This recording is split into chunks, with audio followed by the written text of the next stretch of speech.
Black to play and win. Yangyi against Ding Liren from the Lindor's Abbey Rapid Play Tournament 2020. So we have Ding playing against a compatriot, Yangyi, seriously strong player.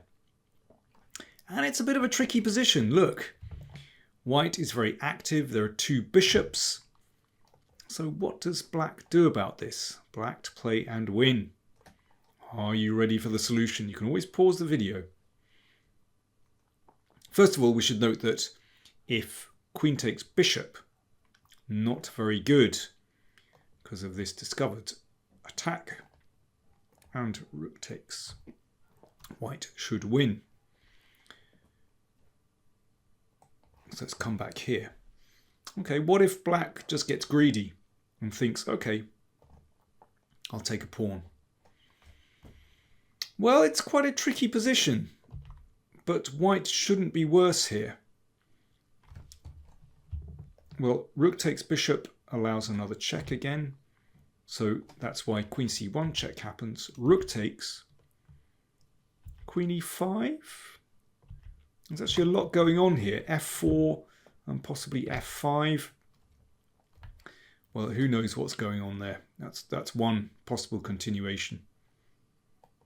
So let's come back here. But there is a winning move for black. And that's rook d5. Not immediately obvious why this is winning. But the point is this. The queen doesn't really have any good squares to go to. Well, you played queen h4.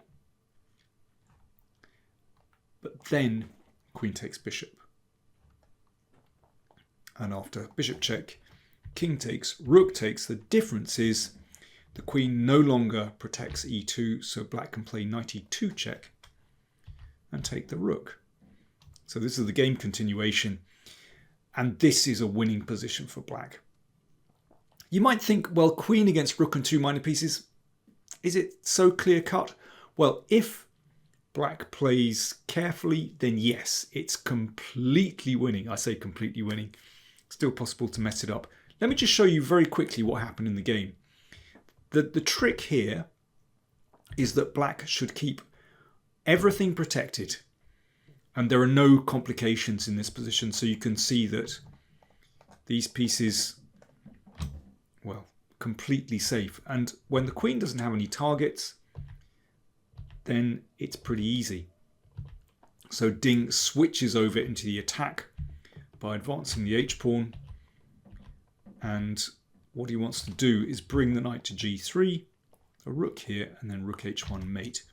Well, that's why queen here was played. Be careful, move the knight, then queen h4 check.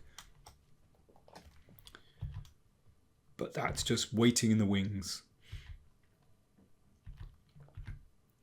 Notice how Ding keeps just making sure everything is protected here.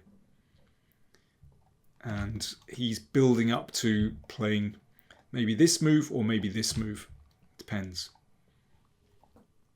That's why queen e5 was played, to stop knight here. g6, that just guards the king. Before you don't need to rush this. You just got to make sure everything is protected. And make sure the king is safe as well. Queen c5. Rook here. Came back again. And now rook a1. So he's getting closer to knight g3. Now if the queen is attacked, then knight g3. Notice how important it was to close that diagonal. Okay, so the knight still can't move in because that pawn could be taken.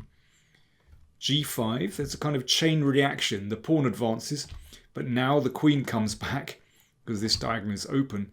So all Ding needs to do is make sure the king is safe before the knight goes in. And there's a little bit of shuffling, but he gets there. So now that's a threat. There's no stalemates because that pawn can still advance. And with a few delicate steps, he managed to avoid all the checks and then it's game over. It's nothing better than just to give up the queen, and that's obviously completely winning for black. Recap. Rook d5 is the winning move. By the way, instead of queen h4, if queen g4, take care, one shouldn't take that, that's checkmate.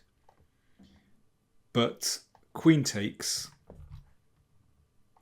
and that's no good because you can see if rook takes, then bishop takes queen. So yeah, and if there's a check, I didn't mean to play that one. If there's a check, then let me see. Bishop f5, queen takes rook. That'll do the job, I hope. Yeah, if queen takes rook, we'll throw in a check and then take the queen. That'll do. So there we go. Just to repeat, rook d5 is the winning move.